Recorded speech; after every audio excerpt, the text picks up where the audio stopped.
오늘 말씀의 제목은 중생에 합당한 기도라는 제목으로 말씀을 나누겠습니다.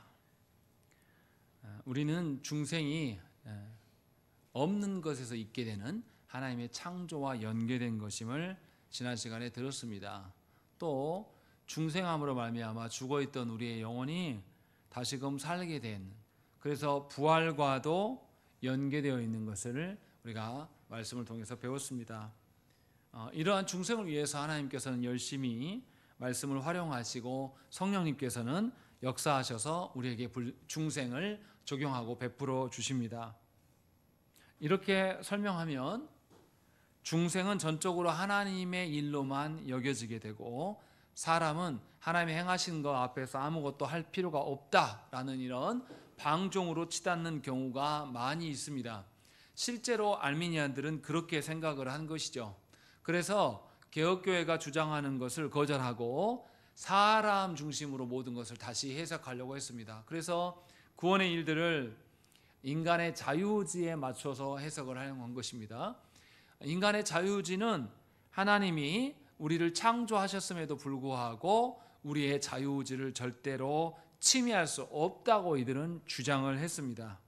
그래서 하나님은 어느 정도 적정선에 구원의 은혜를 베푸시는 것 뿐이지만 결정적으로 구원을 선택하고 구원을 받아들이는 것은 우리의 자유인 것처럼 사람의 선택으로 인하여서 중생이 되어지는 것들을 주장을 했습니다. 그렇다면 우리는 생각을 해봐야 돼요. 도르트 신조에서 중생에 대해서 하나님의 주권적인 그 은혜, 하나님의 불가항력적인 은혜로 인함인 것인지 아니면 사람의 자유로 인함인 것인지 도대체 우리의 개혁신앙의 선배들은 어떤 관점으로 서 있었는가를 우리는 생각을 해봐야 됩니다. 이미 우리 들어서 이렇게 생각할 거예요. 구원은 하나님의 전적인 은혜이다 라는 것을 알고 있습니다. 그러면 하나님께서 그러면 인간의 자유를 완전히 배제한 것이냐, 침해해도 되는 것이냐 라는 것을 우리의 개혁신앙 선배들이 인정하고 있는가 라는 것을 말씀을 통해서 잘 살펴야 돼요. 왜 중요하냐면 하나님의 전적인 구원의 은혜만을 말하고 나면 사람들 앞에 뭐가 없습니까? 실제로 성도들에게 구원은 전적으로 하나님이 다 하시는 것이다 라고 이야기하면 성도들이 어떻게 생각합니까? 할 일 없어, 그냥 냅두자. 실제로 목회하면서 목회자들끼리 모여서 그런 이야기를 합니다. 교회 일에 대해서 목회자 혼자 다 알아서 하면 성도들이 일하지 않는다. 그러니 성도들을 일을 시켜라. 이런 이야기들을 많이 해요. 이게 얼마나 이상한 일입니까? 구원에 대해서 뒤틀린 생각을 갖고 있기 때문에 하나님의 행하심과 사람의 자유의지 간의 적절한 조화와 균형이 무엇인지를 바르게 배우지 못했기 때문에 이런 일들이 생겨나는 것입니다. 그래서 도르트 신조에서 하나님의 주권적인 불가항력적인 그 은혜에 집중하고 있는 것인지 아니면 그 은혜에 집중하다 보니까 인간의 자유의지를 완전히 배제하고 말씀하는 것인지를 우리가 잘 살펴야 됩니다. 우리는 이미 하나님께서 주권적으로 우리를 구원하심을 어느 정도는 알고 있어요. 그러면 인간의 자유의지가 배제되는 것인가? 이것을 우리가 오늘 12조에서 살펴야 될 필요가 있다는 것입니다. 왜 이것이 중요하냐면요, 우리 시대가 그러하기 때문에 그래요. 인류가 계몽주의를 겪고 난 뒤부터 인류가 가진 생각이 바뀝니다. 무엇을 진리라고 말하기 시작합니까? 여러분들 갑자기 이름이 생각 안 나는데 이런 그림 혹시 보셨어요? 사람이 이렇게 팔 벌리고 있는, 다 옷 벗고 있고 남자가 이게 이제 계몽주의를 반영하는 그림이거든요. 모든 것의 진리는 누가 결정한다? 사람이 결정한다. 그래서 인간 중심으로 생각할 수 있고 또 인간 중심으로 논리를 펼쳐서 해석이 되는 것, 이것만을 진리로 사람이 수용하기로 결정한 것, 이것이 계몽주의의 영향이고 이것이 현대 사회에서 통용되는 생각들입니다. 그래서 현대인들은 어느 시대보다 합리적이고 논리적이고 과학적이고 실증주의적인 생각들을 태도를 갖고 있습니다. 아무리 뭐를 이야기해도 사람이 이해되지 않고 사람이 입증이 되지 않으면 믿지 않아요. 이것이 우리 시대의 생각입니다. 우리 시대의 정신이에요. 근데 이제 반대로 생각을 해보십시다. 오전에도 제가 말씀드렸지만 우주 안에 사람의 논리로 해석될 수 있는 것, 사람이 해석될 수 있는 것과 사람의 논리를 해석할 수 없는 것이 있습니다. 어떤 게 더 많습니까? 사람의 어떠함으로 해석할 수 없는 것이 훨씬 더 많아요. 그래서 사람은 늘 완전한 존재가 아니라 늘 교정되는 존재예요. 이것을 우리도 알고 있거든요. 다시 말하면 진리를 사람의 이해로, 사람의 논리로 뭔가를 태도를 취하게 되면 사람을 초월한 일에 대해서는 우리가 알 수 있습니까? 없습니까? 이제 무지한 상태로 돼버리는 거죠. 그러니까 굉장히 위험할 수가 있는 것입니다. 특히 신앙에 대해서 이런 태도를 젊은이들이 많이 갖고 있습니다. 사람이 보기에 인정할 수 없는 것에 대해서, 그 없는 신앙에 대해서 맹목적인 것으로 치부하면서 굉장히 불합리한 것들, 이것은 상종할 필요가 없다라는 생각들을 젊은 세대들이 많이 갖고 있습니다. 그래서 신앙에 대해서 젊은이들이 어떻게 생각합니까? 긍정합니까? 부정합니까? 부정해요. 사람이 입증할 수 없는 것이기 때문에 신앙에 대해서는 좋아하지 않습니다. 윗세대들하고 달라요. 윗세대들은 사람이 입증할 수 없는 신비적인 것들과 이런 것들을 또 좋아해요. 그래서 어떻습니까? 여전히 연말 연초가 되면 뭐가 됩니까? 뭐가 많이 성행합니까? 점 보러 다녀요. 여전히 그런 장사들이 잘 됩니다. 이런 점을 봤을 때 우리 시대가 그러하기 때문에 중생에 대해서, 거듭남에 대해서 하나님의 주권과 사람의 자유지가 어떻게 결부되어 있는가를 바르게 배워야 될 필요가 있습니다. 잘못하면 하나님의 주권만 강조하면 뭐가 사라집니까? 사람이 합당하게 취해야 될 태도가 없어지는 거예요. 생각을 해보세요. 하나님께서 주권적으로 뭔 일을 하셨어요. 사람에게 하셨습니다. 그러면 사람에게 당연하게 하나님의 행하신 것들이 열매로, 결과로서 드러나야 됩니까? 드러나지 않아야 됩니까? 드러나야 돼요. 그런데 개혁주의를 표방하는 교회들의 특징이 뭐냐면 하나님이 하신 것만을 부각하고 뭐가 없어요? 사람이 행함이 없어요.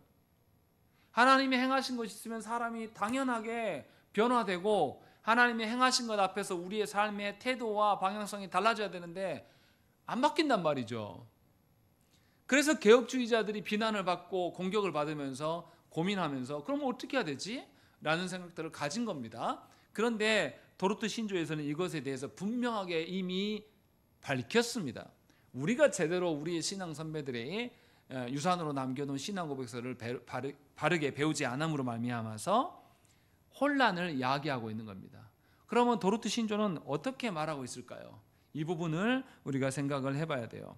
하나님의 주권적인 불강력적인 은혜를 더 강조하는 것이면 사람의 자유의지, 사람의 행할 것들을 배제하는 것인가, 아니면 어떤 방식으로 이들이 결부하고 있는가를 우리는 잘 살펴야 됩니다. 자, 도르트 신조 셋째 넷째 교리 12조를 읽어보겠습니다. 마지막 세 개 문장만을 읽겠습니다. 밑에서부터 7번째 줄 따라서 있습니다. 네, 거기서부터 읽겠습니다. 밑에서부터 위로 7번째 줄에 보면 따라서 하나님께서, 그 부분 찾으셨습니까? 우리 읽겠습니다. 시작.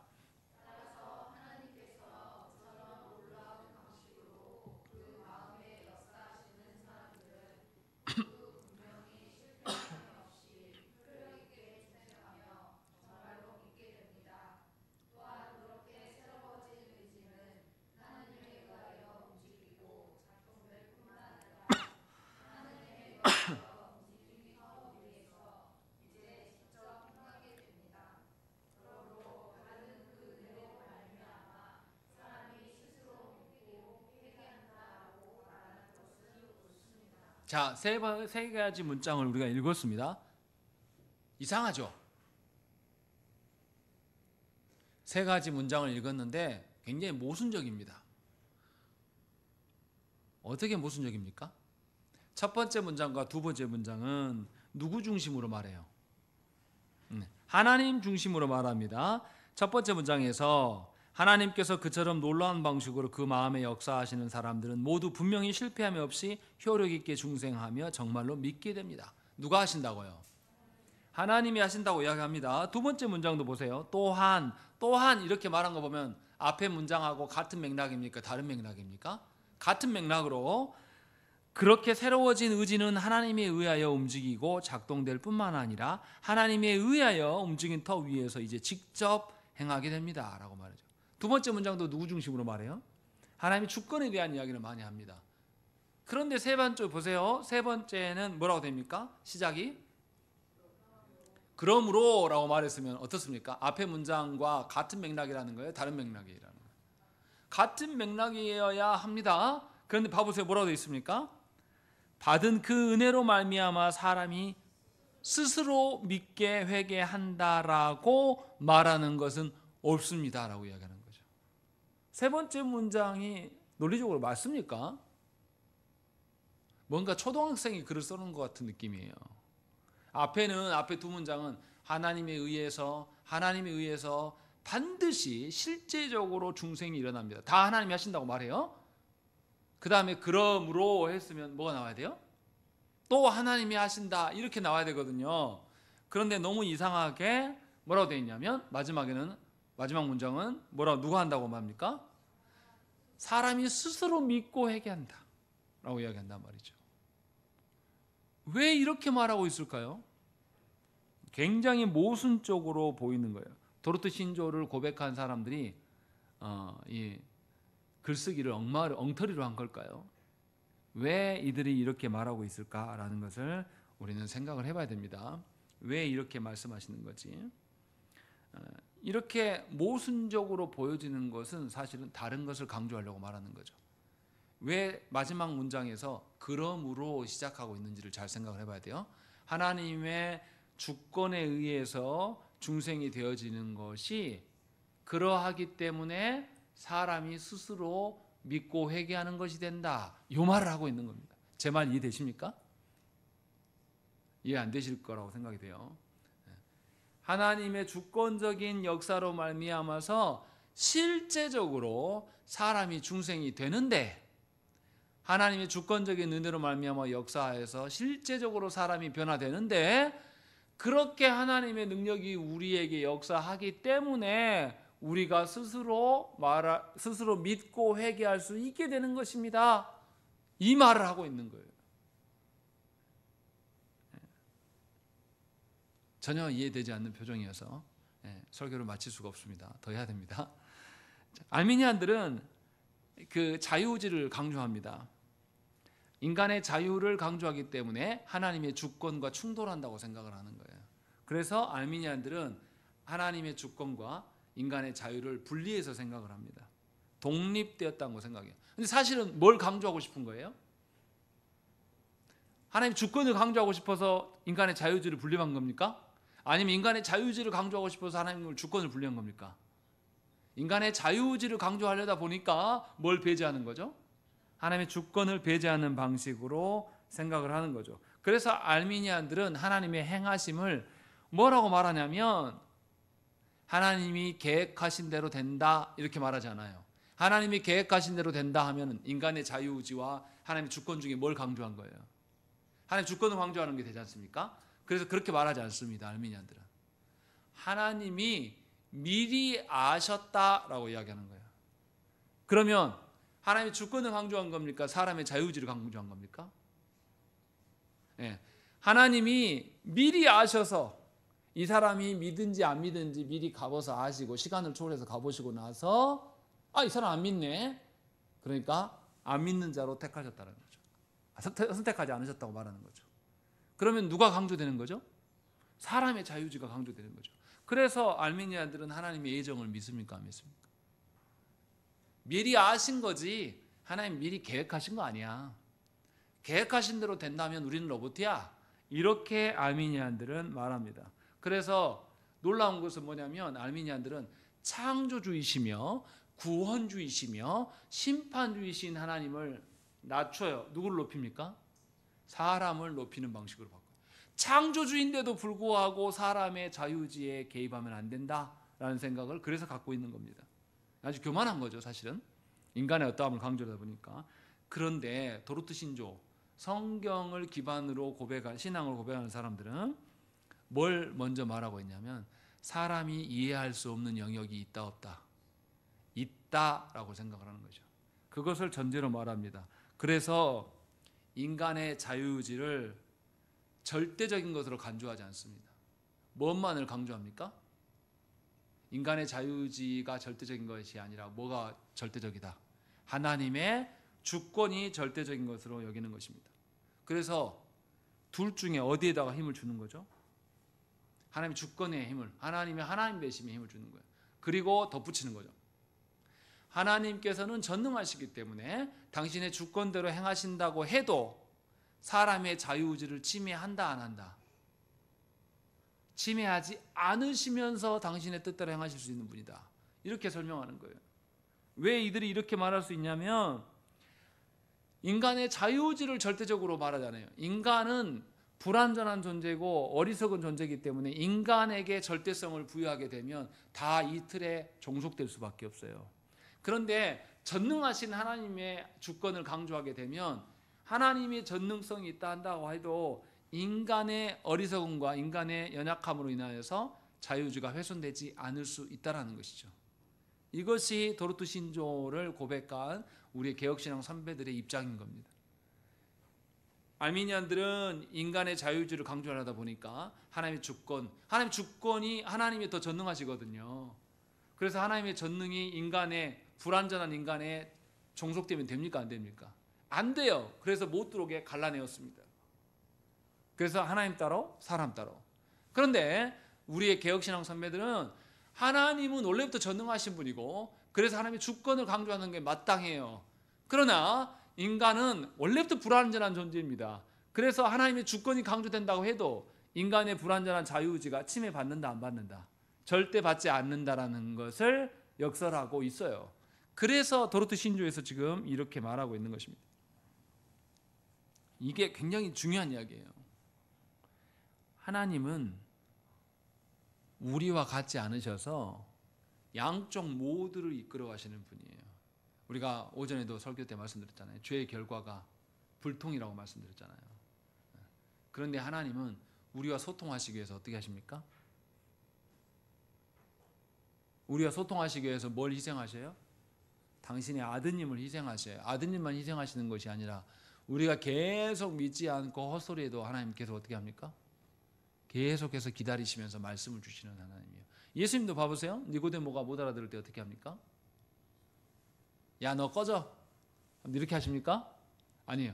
주님이 계속 네가 하나님 나라를 보지 못한다. 알지 못한다. 하나님 나라를 들어가지 못한다. 그리고 네가 이스라엘 선생이면서 어떻게 이럴 수 있냐 라고 계속 말하면서 그 뒤로부터 누가 말씀하십니까? 우리가 오늘 본문 본 데까지는 함께 대화를 하셨는데 그 뒤로부터는 어때요? 성경책이 다 빨개요. 빨갛다는 건 누가 말씀하신 거죠? 예수님이 말씀하신 부분으로 전환이 됩니다. 이렇게 하나님은 우리의 자유의지를 건드리지 않으면서도 얼마든지 당신의 주뜻대로 모든 것을 이루어가실 수 있는 하나님이세요. 우리의 삶에 개입하시면서도 우리의 자유를 꺾지 않는 방식으로 행하실 수 있습니다. 그러나 사람은 그렇게 안 돼요.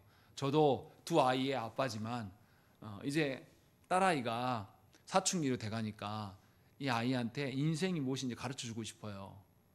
그런데 어느 선 이상 가르치면 그 다음부터 아이가 어떻게 생각합니까? 아빠 꼰대, 아빠 듣기 싫어, 아빠 말대로 하라는 소리야? 이 말이 나옵니다. 그럼 난 로봇이야? 라는 말이 나옵니다. 저는 한계가 있어서 이 아이의 자유의지를 존중해 줄 수가 없어요. 그래서 항상 충돌이 나서 적정한 선을 구하기가 그 지혜가 필요한 거죠. 우리는 유한한 존재라 그래요. 그러나 하나님께서는 절대로 우리의 삶에 개입하시면서도 사람의 자유를 건드리지 않으시면서 하실 수 있는 전능하신 분이심을 우리가 전제로 먼저 알아야 됩니다. 그래서 하나님의 주권적인 그 구원을 뭐라고 말하냐면 불가항력적인 은혜라고 말하는 것입니다. 우리가 저항이 할 수 없다는 게 우리가 힘이 없어서 강제로 은혜를 받는다 그 뜻이 아니에요.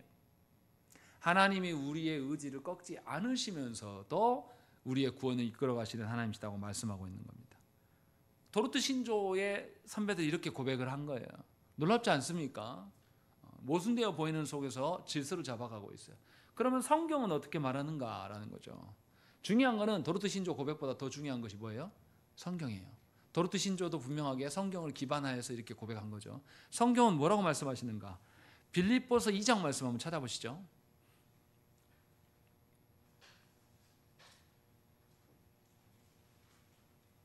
빌립보서 2장 말씀에 보면 이게 아주 명확하게 나와 있어요.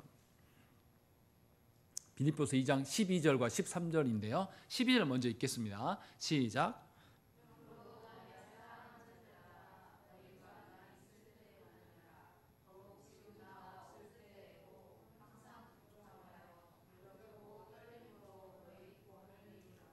예, 사도 바울 선생이 뭐 하라고 말합니까? 아니 뭐 물어보면 막 복잡한 이야기 떼지 마, 다 필요 없고 딱 간단하게 뭐 하라고요? 네, 너희 구원을 이루라 라고 말씀한단 말이죠. 이상하지 않습니까? 하나님의 주권이 강조돼야 되는데 사도 바울 선생은 뭐라고 합니까? 너희 구원을 이루라 라고 말씀한다는 것이죠. 왜 이렇게 말씀하시는 건가라는 거죠. 그 다음 절에 그 이유가 나와 있습니다. 13절 말씀 우리 읽겠습니다. 시작.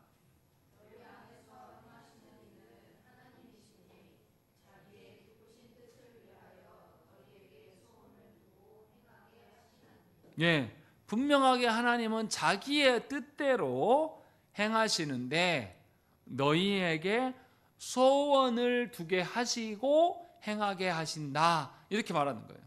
무슨 말이냐면 하나님은 자기의 뜻대로 행하시는데 우리 마음속에 죄인된 우리의 마음속에 하나님의 뜻을 소망하게 하시고 마음에 소망하게 하신 다음에 우리가 소망하게 될 때에 행동으로 행하게 하시는 그 방편을 통해서 당신의 뜻을 이루어 가신다 이렇게 말씀하고 있는 거예요.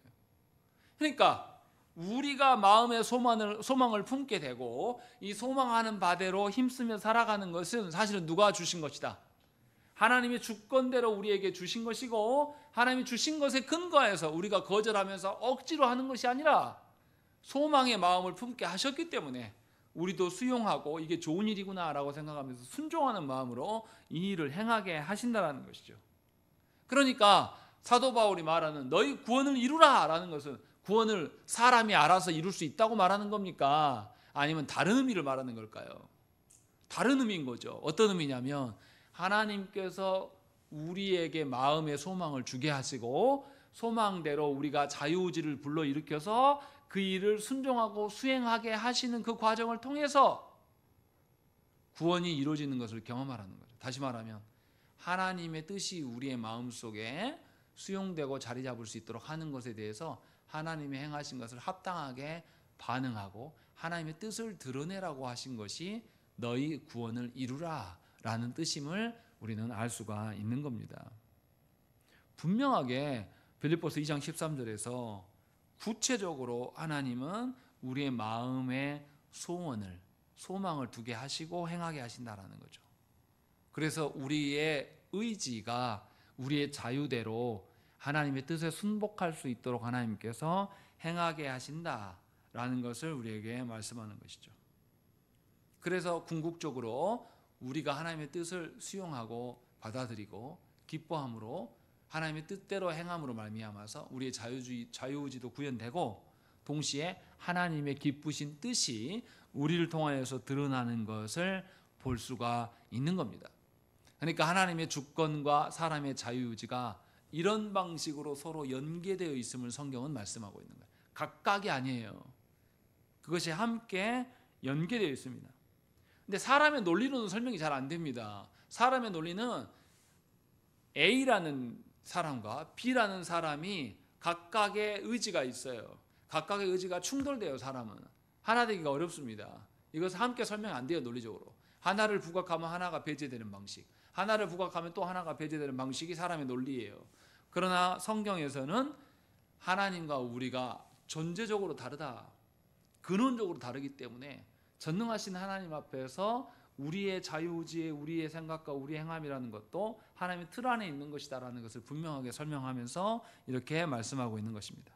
그래서 사람은 하나님께서 우리의 마음에 소망을 주게 하시는 것, 이것을 거절할 수가 없는 거죠. 불가항력인데 거절할 수 없다고 해서 우리가 강제적으로 한다 그 뜻이 아니에요. 우리가 다 수용하고 수긍하고 맞네 그 일이지 라고 생각하면서 마음에 소원을 두게 하시는 것을 성경은 분명하게 말씀하고 있는 것입니다. 정리하면 중생은 사람이 아닌 하나님께서 행하시는데 하나님께서 사람 안에 소망을 두게 하시고 행하게 하시기 때문에 하나님의 주권적인 은혜라 말할 수 있고 사람의 의지라고 또 말할 수가 있는 것입니다. 이것이 성경의 입장이에요.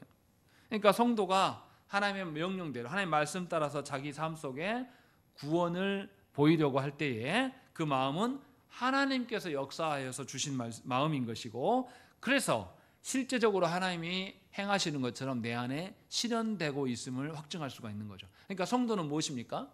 하나님의 뜻을 깨닫는 것도 하나님으로부터 공급받는 것이고, 내가 그 하나님의 말씀대로 순종하면서 뜻한 대로 행하며 살아가는 것 통해서도 하나님이 나와 함께 계시고 하나님의 구원이 확실한 것임을 거기에서 찾는 거예요. 나에게서 찾는 게 아니에요. 순전히 하나님이 어떠하심 속에서. 마치 우리가 은행에 가서 어떻게 합니까? 우리 요즘에는 좋아졌잖아요. 통장도 필요 없어요. 없으면 그냥 가도 돼요. 가가지고 어떻게 하면 됩니까?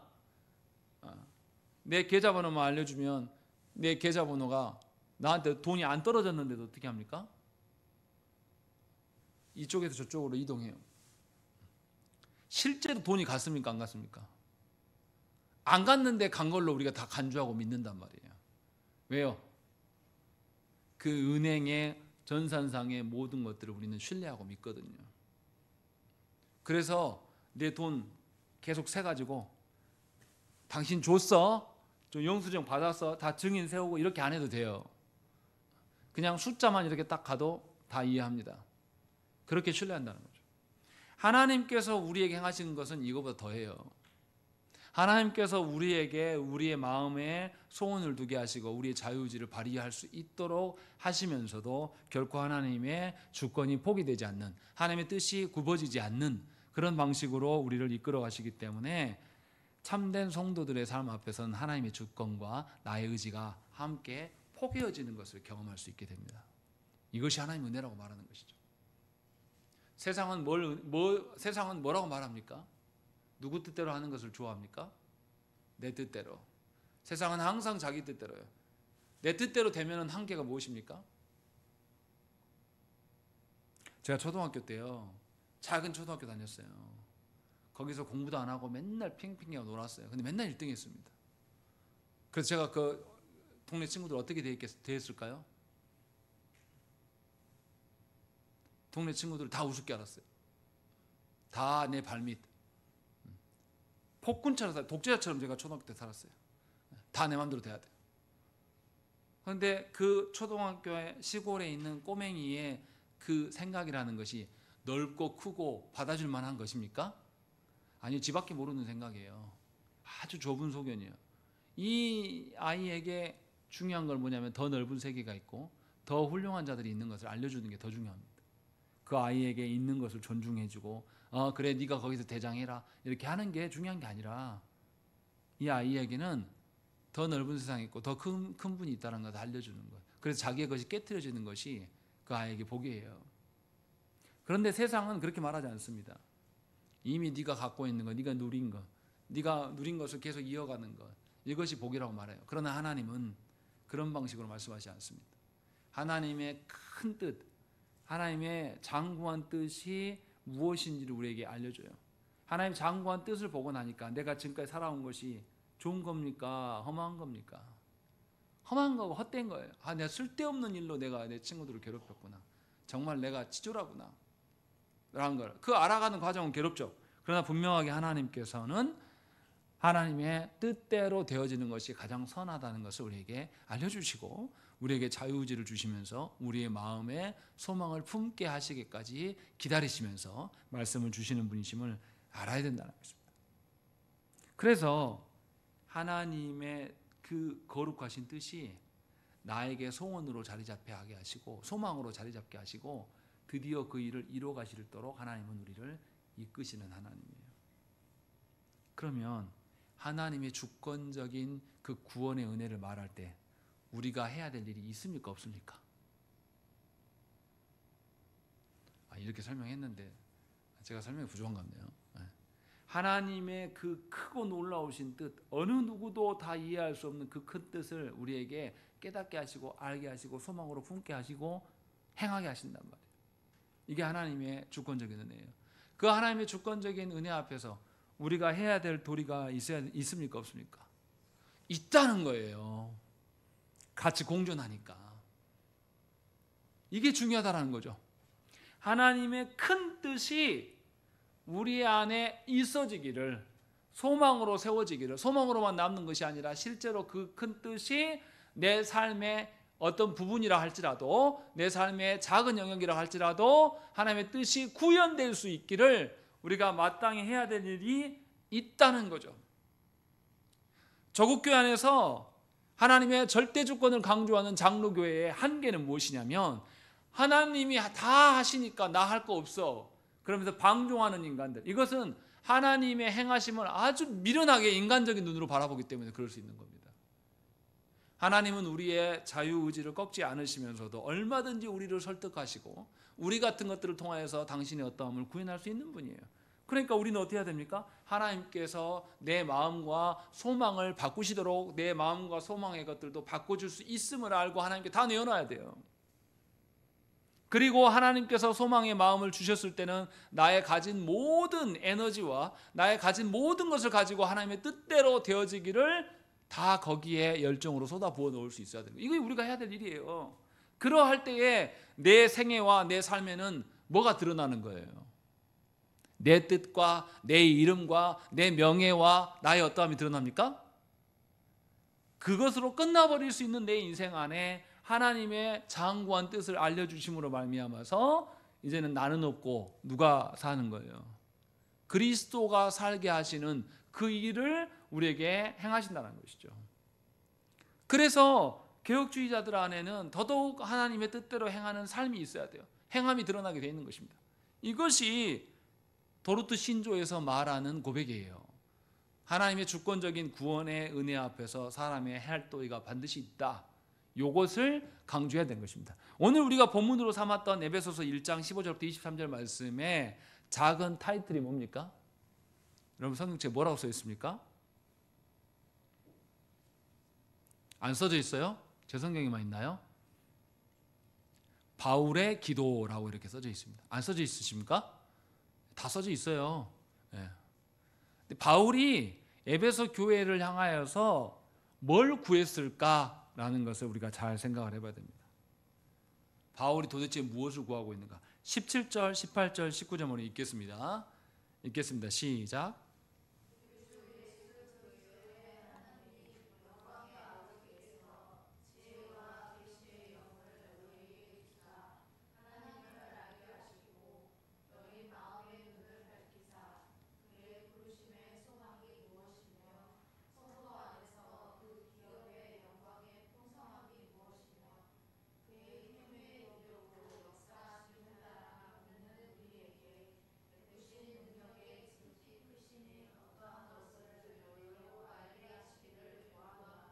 예, 사도 바울이 기도하는 내용을 가만히 들어보면 뭐 해달라고 요청합니까?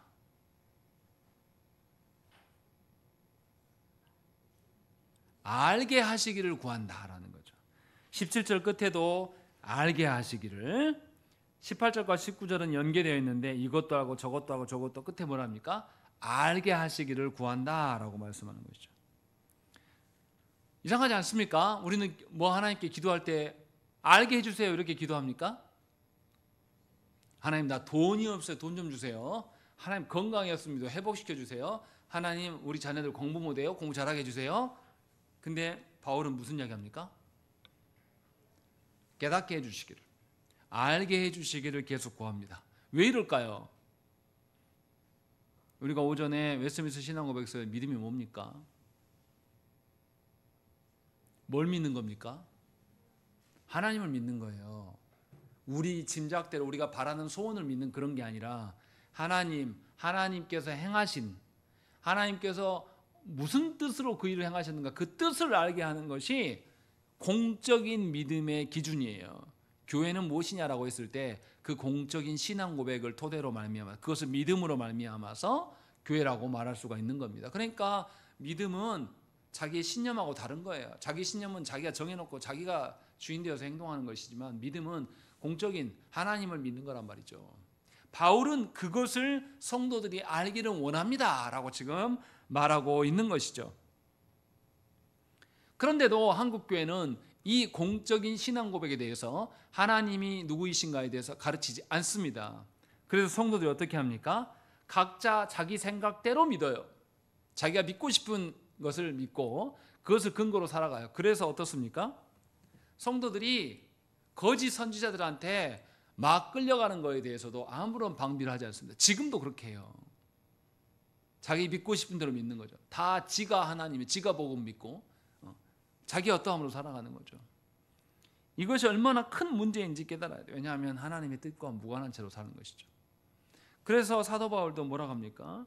분명하게 17절에 보시면 지혜와 계시의 영을 너희에게 주셔서 하나님을 알게 하시기를 원합니다 라고 이야기를 해요. 또 말씀을 깨닫게 해주셔서 18절에 뭐라고 말합니까? 너희 마음의 눈을 밝혀주시기를 구한다 라고 이야기를 하는 것입니다. 그래서 바울이 요약하면 세 가지를 요청해요. 첫 번째 뭡니까? 부르심의 소망이 무엇인지를 알게 해주시기를 원합니다. 우리가 아까서 빌립보에서 하나님께서 주권적으로 우리를 구원하시는데 두 가지를 우리에게 행하신다고 그랬죠? 우리에게 어떻게 행하신다고요? 마음에 소망을 품게 하시고 그 다음에 뭐 하신다고요? 행하게 하신다라고 여기서 이렇게 하실 때에 우리의 자유의지를 꺾지 않으신다라고 했을 때, 그런데 바울은 처음부터 뭐죠? 부르심의 소망이 무엇인지를 알게 해주시기를 구하는 거죠. 골로새서 1장 5절 말씀에 너희를 위하여 하늘에 쌓아둔 소망으로 말미암음이니 곧 너희가 전에 복음 진리의 말씀을 들은 것이라 라고 되어 있습니다. 하나님께서 너희에게 소망으로 품게 하신 것, 그것을 너희가 깨닫기를 원한다라고 분명하게 말씀하고 있는 거죠. 하나님께서 우리에게 소망을 주시지 않으면 우리는 그 소망이 무엇인지 알 길이 없어요. 하나님 나라가 예비되어 있고 하나님이 주시는 영광과 기쁨이 참된 것임을 우리에게 알려주실 때라야 우리는 우리의 기쁨의 본질을 옮길 수 있습니다. 바꿀 수가 있어요. 바울은 이것을 먼저 말합니다. 그 다음에 두 번째로 뭘 구합니까? 성도 안에서 그 기업의 영광의 풍성함이 무엇인지를 알게 해달라고 요청합니다. 에베소서 1장 11절 말씀에 모든 일을 그의 뜻의 결정대로 일하시는 이의 계획을 따라서 우리가 예정을 입어 그 안에서 기업이 되었으니 라고 되어 있습니다. 놀랍게도 우리로 말미암아 뭐를 상속받게? 하나님 나라를 기업으로 상속받게 하나님께서 하셨단 말이죠. 이것이 얼마나 영광스럽고 복된 일이고 풍성한 일인가를 알게 해주시기를 바울은 구하고 있는 거죠. 하나님 나라의 영광과 하나님 나라의 질서가 얼마나 귀한 것인가를 너희들이 깨달았으면 좋겠다라고 기도하고 있습니다. 세 번째로 무슨 이야기를 합니까? 19절 말씀에 하나님의 힘의 위력으로 역사하심을 따라 믿는 우리에게 베푸신 능력의 지극히 크심이 어떠한 것인가를 알기를 원한다는 거죠. 하나님의 전능하심, 하나님의 그 힘의 능력이 얼마나 큰 것인가를 안다라면 너희들은 하나님의 은혜를 구할 것이다. 너희 안에 돈이 없고 너희 안에 건강이 없고 너희 안에 관계에 화목이 없고 이런 거 안 구하고 그런 거 다 필요 없고 하나님의 전능하신 능력만이 내 안에 있기를 원합니다. 아마 이렇게 구할 거야 라고 말하면서 바울은 이것을 깨닫게 하는 것이 중요한 거다라고 말하는 거죠. 에베소서 1장 20절 말씀에 그의 능력이 그리스도 안에서 역사하사 죽은 자들 가운데서 다시 살리시고 하늘에서 자기의 오른편에 앉히사라고 되어 있습니다. 죽었던 우리를 어떻게 하신다고요? 살리신 것만이 아니라 어디에 앉히신다고요? 하나님 우편에 앉히신다는 거예요. 우리는 이 땅에서 하나님 내가 좀 큰 교회 하고 싶어요. 큰 교회라고 해봤자 몇백 명 앞에 서는 거잖아요. 이런 거 기도한단 말이죠. 근데 하나님은 그 말고 너희들을 살리시고 어디 앉히시겠다? 그리스도 보좌 우편에 앉히신다니까요. 다스리는 자리에 올리시겠다고요.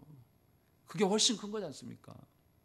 그것을 지금 말씀하는데 이것을 못 깨달은 우리는 뭐만 기도하냐면 하나님 나는 이미 늙어버려가지고 안 되고요. 나 말고 우리 새끼들 잘 되게 해주세요. 우리 새끼들 나보다 잘 살게 해주세요. 얼마나 소박한 것을 구하고 있습니까? 이것이 우리의 겸손입니까? 아니요. 우리의 모자름이죠. 우리의 무지한 결과인 것이죠.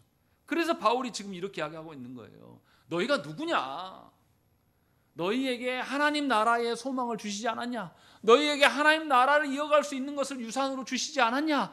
최종적으로 너희가 죽었었는데 다시 살리셔서 하나님 우편에서 그리스도와 함께 다스리게 할 자가 바로 너희가 아니냐? 이것을 하나님께서 알게 하시기를 원한다라고 지금 말씀하고 있는 거죠. 그래서 사도 바울은 다 하나님 나라 백성이 도대체 누구인가를 잘 설명해 주는 것을 깨닫기를 원하고 있다는 것입니다. 하나님께서 주권적으로 우리를 부르셔서 우리에게 소망을 불어넣어 주셨는데 그 소망이 뭔지를 알아야지 그 말씀대로 살 거 아닌가라고 하면서 바울은 이것을 놓고 기도하는 거죠. 그러니까 예수님께서 말씀하신 거 똑같은 거예요. 무엇을 마실지, 무엇을 입을지, 무엇을 덮고 살 것인지 요거 걱정하고 기도하는 것은 누가 하는 거다? 전부 다 이방인들이 하는 쓸데없는 거다. 하지 마라 라고 아예 대놓고 말해요. 그리고 뭐라고 합니까 주님이? 너희는 먼저 그의 나라와 그의 의를 구하라. 그의 나라와 그의 의가 다 누구 것이니까? 바로 너희에게 부여하실 것이다 라고 말씀하시면서 그것을 이루는 자는 나머지는 어떻게 하신다고 하나님이에요? 당연히 채우시죠. 하나님 나라에 이르러 하나님 나라를 유산으로 받아야 될 자들에게 하나님께서 죽게 내버려 두시겠냐고요. 이 땅에서 뒹굴고 쓰러지게끔 하나님께 두시겠냐 이 말이죠. 너무 당연한 것을 가지고 그것을 구하는 것을 믿음이라고 말해야 되겠는가? 라는 것을 바울은 지금 우리에게 이야기를 하고 있는 것입니다.